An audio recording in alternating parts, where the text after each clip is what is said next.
رسول الله يا حبيب الله تبارك وتعالى বলেন الذي خلق الموت والحياة ليبلوكم أيكم أحسن عملا তিনি তো সেই সত্তা যিনি মওত সৃষ্টি করেছেন, এরপরে তিনি জীবন সৃষ্টি করেছেন, এরপরে আপনার জীবন মরণের মাঝখানে কার আমলটি সুন্দর হবে, কার আমলটি আল্লাহমুখী হবে, কার আমলটি কিতাব সুন্নাহ মোতাবেক হবে, কার জীবনটি আল্লাহ এবং তার রাসূলের অনুসারী হবে, কার জীবনটি ইসলামের আদর্শের প্রতি প্রতিষ্ঠিত হবে, এটি হলো তার জন্য পরীক্ষা। নতুন করে পরীক্ষা করার কিছু নেই। যেটি ইসলামী লোক ইসলামের আদর্শ মেনে চলে, এটাই তার মেনে চলা, এটাই তার পরীক্ষা। আপনি বেনামাজি অবস্থায় আছেন, আল্লাহকে মানেন না, রাসূলকে মানেন না, এটা আপনার জন্য পরীক্ষা চলছে, আপনি পরীক্ষা দিতেই থাকেন। আপনি বদকাম করতেই থাকেন, আপনি অপরাধ করতেই থাকেন, আপনি জুলুম করতেই থাকেন, আপনি অত্যাচার করতেই থাকেন, আপনি অন্যায় করতেই থাকেন, আপনি প্রতারণা করতেই থাকেন, আপনি ধোঁকাবাজি করতেই থাকেন, আপনার জন্য এটা পরীক্ষার পেয়ালা। তাহলে পরীক্ষা হলো আপনি জীবনটাকে সুন্দর আমল দিয়ে আপনার তালিকা যদি সুন্দর হয়, তাহলে আপনার ওই পরীক্ষা আপনি পাস। আল্লাহ বলেই দিয়েছে তো লিয়াবলুয়াকুম আইয়ুকুম আহসানু আমালা, তোমাদেরকে হায়াত এবং মওতের মাঝখানে যে একটা জীবন দেওয়া আছে, এই জীবনে তোমাদের আমলটি কার সুন্দর হবে, এটি কথা, এটি হলো পরীক্ষা। এটা আমি পরীক্ষা করার জন্য দিয়েছি, তোমার আমলটা কত সুন্দর হবে। এরপরে আল্লাহ তাবারক ওয়া তাআলা বলেন ওয়া আনফিকু মিম্মা রাযাকনাকুম মিন ক্বাবলি আন ইয়াতাহাদাকুমুল মাউত ওয়া ইয়াকুল রাব্বি, আমি তোমাদেরকে যে রিজিক দিয়েছি, তোমাদের মৃত্যু আসার আগেই তোমরা কি খরচ করো। আর আমাদের দেশের মানুষের আশা এবং আকাঙ্ক্ষা হলো এই, আমার বাবা যখন বড় অসুস্থ হবে, তখন আমি 1 লাখ টাকা মসজিদে দিব। আমার সন্তান যখন অসুস্থ হবে, যখন পিজিতে থাকবে, শহীদজিয়ায় থাকবে, তখন আমি মাদ্রাসায় তখন 10,000 টাকা দিব। বা এখন আমি বিল্ডিং করি, বাড়ি গাড়ি করি, দুনিয়া সাজাই, আমার আশা আকাঙ্ক্ষা পূর্ণ হবে, তখন আমি দিব। মৃত্যুর গড়গড়া যখন আসবে, তখন আমি হুজুরের কাছে দোয়া নিতে যাব, বা তখন আমি দান করব। আল্লাহ এই কথা বলেন নাই। আল্লাহ তাবারক ওয়া তাআলা বলেছেন মিম্মা রাযাকনাকুম মিন ক্বাবলি আন ইয়াতাহাদাকুল মাউত, তোমাদের কারো মৃত্যু আসার পূর্বেই আমি যা রিজিক দিয়েছি তা থেকে তোমরা আল্লাহর পথে খরচ করো।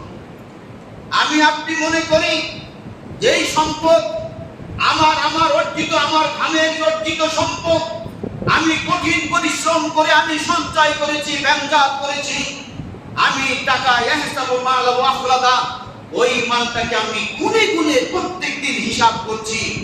আপনি যত হিসাব করে রেখেছেন, আর আপনি বলেন মালি মালি, এটি আমার সম্পদ, এটি আপনার সম্পদ, কিন্তু আপনার সম্পদ তিনটি। আপনি যা খেয়েছেন তা হজম হয়ে পায়খানা হয়ে গিয়েছে, যা আপনি পরিধান করেছেন তা পুরাতন হয়ে গিয়েছে, আর আপনি যা পরকালে পাঠিয়ে দিয়েছেন ওটা হলো আপনার সম্পদ। দুইটা যেটা করেছেন ওটা দুনিয়াতে করেছেন, অথবা আপনি যা মারা যাওয়ার পূর্বে রেখে গিয়েছেন ওটা আপনার নয়, ওটা আপনার করেছেন। মৃত্যুর পর আপনার দাফনের কাজ সম্পন্ন হওয়ার পর আপনার সাথে আর কোনো সম্পর্ক নেই।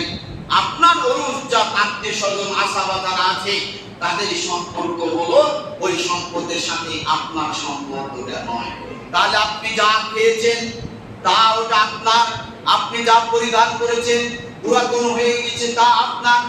আপনি যখন মৃত্যুবরণ করেছেন, যে সম্পদ ছেড়ে গিয়েছেন ওই সম্পদ আপনার নয়।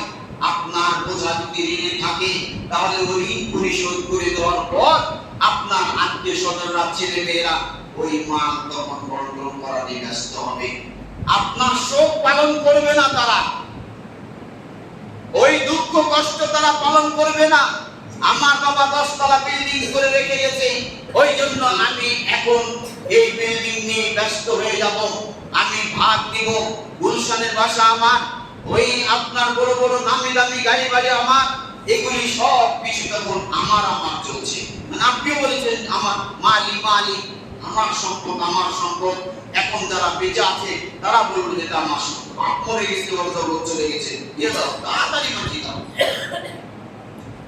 এখন ওই লোকটি ঠিক এরকমই কথা বলে, ভাই রব্বি আল্লাহ আখরতানি ইলা আজালিন করিব ফাসাদদাকতু মিনাস সালিহিন। তখন ওই লোকটা বলবে যে মৃত্যুর সময় সে বলছে, পরবর্তীকাল আপনি যদি আমাকে একটু সময় দিতেন তাহলে ওই সময়টুকু আমি পেলে তাহলে কি করতাম, আমি দান করতাম। এবং ভালো মানুষ, পৃথিবীতে ভালো মানুষ বলতে একটা শ্রেণী ছিল, ওই ভালো মানুষের কাতারে একজন আমি অংশ নিতাম। তাহলে দুইটা, এক, দান আপনাকে আপনার কবরের আযাব থেকে মুক্তি দিতে পারে।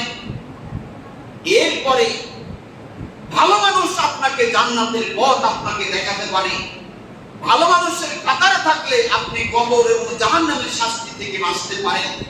তাহলে কেন না আপনি মৃত্যুর সময়কে আপনি আকাঙ্ক্ষা পোষণ করছেন, আর আল্লাহ এই কথাটি বলতেছেন, আমি ভালো মানুষের কাতারে অংশগ্রহণ করতে চাই। এরপরে আল্লাহ তাবারক ওয়া তাআলার এই কথাটি আপনি বলেছেন যে আল্লাহ তাবারক ওয়া তাআলা যেন আমাকে ওই কথাগুলি দিবে, যেন পরকালে নাজাত যেন পায়, এই জন্য আপনি নতুন করে তালিকা আল্লাহর কাছে যাচ্ছেন, কিন্তু আল্লাহ তো সেই তালিকা দিবেন। এরপরে পরে অংশ বলেন যে অপরাধীদের অবস্থা কেমন হবে, মৃত্যু যখন আসবে তখন অপরাধী কেমন হবে অবস্থা দেখো। ওয়ালাউ তারা ইনিল মুজরিমুনা নাকিসু রূসিহিম ইনদা রাব্বিহিম আবসারনা ওয়া সামি'না ফারজি'না না'মাল সালিহান ইন্না মুকিনুন। অপরাধীরা তাদের অপরাধ রবের সামনে তুলে ধরে তারা কিভাবে আত্মসমর্পণ করবে, কি অবস্থায় থাকবে দেখেন। আল্লাহ তাবারক ওয়া তাআলা প্রিয় হাবিব মুহাম্মদ সাল্লাল্লাহু আলাইহি সাল্লামকে কিতাব করে বলেন, তুমি দেখবে অপরাধী কি না কিছু রূসিহিম, তারা মুখ ধরে মাথা নত করে তাদের রবের সামনে পড়ে থাকবে। তখন যখন মৃত্যু আসবে এমন অবস্থায়, তখন আবসারনা ওয়া সামি'না, তখন আমরা দেখব, অর্থাৎ এই অপরাধীরা তখন পড়ে আছে, এটিও দেখছি যে আমাদের মৃত্যু এখন চলে এসেছে, ঘটনাটা আমাদের ঘটতেছে। ও সামি'না, আমরা তো শুনেছিলাম এই অবস্থা হবে। ফারজি'না, অতএব আপনি আমাদেরকে একটু ফিরে যাওয়ার সময় দেওয়া হোক,